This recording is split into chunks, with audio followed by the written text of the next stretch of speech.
நேற்று ஒரு சம்பவம் சென்னையில் சென்னை உயர்நீதிமன்ற வளாகத்து அந்த சாலையில் நடந்தது.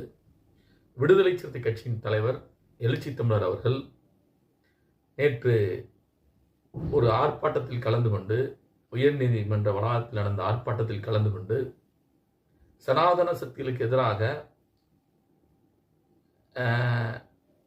அந்த ஆர்ப்பாட்டத்தில் உரையாற்றிவிட்டு வரும்போது ஒரு சங்கி, ஒரு 420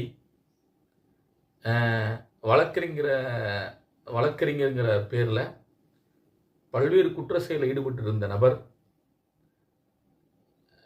வழக்கறிஞரை அவரை பார் கவுன்சில் ரத்து செய்த நபர்,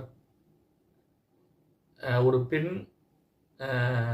ஜட்ஜிட்ட மிக தவறாக நடந்து கொண்ட நபர் ராஜீவ்காந்தி என்பவர் எழுச்சி தன்னுடைய காரை வழிமறித்து தகாத வார்த்தையில் பேசி சண்டைக்கு தயாராக இருக்கார். விடுதலை சிறுத்தைகளோடு சண்டைக்கு தயாராக வேண்டும் என்றால் நேரத்தை நாளை குறித்துவிட்டு வாருங்கள், நாமும் தயாராக இருப்போம் என்றுதான் சிறுத்தைகளுடைய செயல்பாடு இருக்கும்.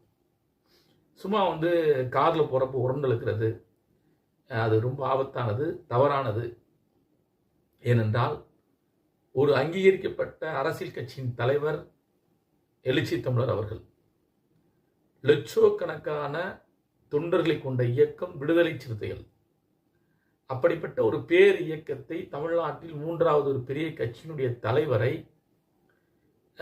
நன்மதிப்பு, பொது சமூகம், தமிழ் சமூகம், இந்திய சமூகம் ஏற்றுக்கொள்ளக்கூடிய நன்மதிப்பை பெற்றவர் எழுச்சி தமிழர் அவர்கள். அந்த காரை போகிற போகில் நிப்பாட்டிட்டு அதில் உரண்டெழுத்துட்டு அதை சோசியல் மீடியாவிலையும் அந்த ஒரு சங்கி ஊடகமான பாலிமர் சேனல், மற்ற சில யூடியூப் சேனல்லாம் ரொம்ப அருவருக்கத்தக்க செயலில் நேற்று நடந்து கொண்டார்கள். இப்பொழுது வரைக்கும் அவர் நடந்துக்கிட்டு இருக்காங்க. இந்த அரசியல் எதை நோக்கி நகரப்போகிறதுன்னு தான் நான் சொல்ல போகிறேன். ஏன்னா நீங்கள் ஒரு வன்முறை அரசியலுக்கான செயல் திட்டத்தை நீங்கள் உருவாக்குறீங்க.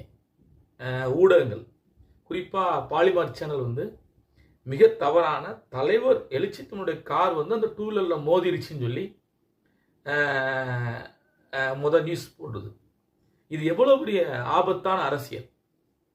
அவருக்கு அந்த ராஜீவ்காந்தி என்ற அந்த சாதி வெறியன், அந்த சங்கி தலைவருடைய காரை பின்தொடர்ந்து மறித்து ஒருமையில் பேசுகிறார்.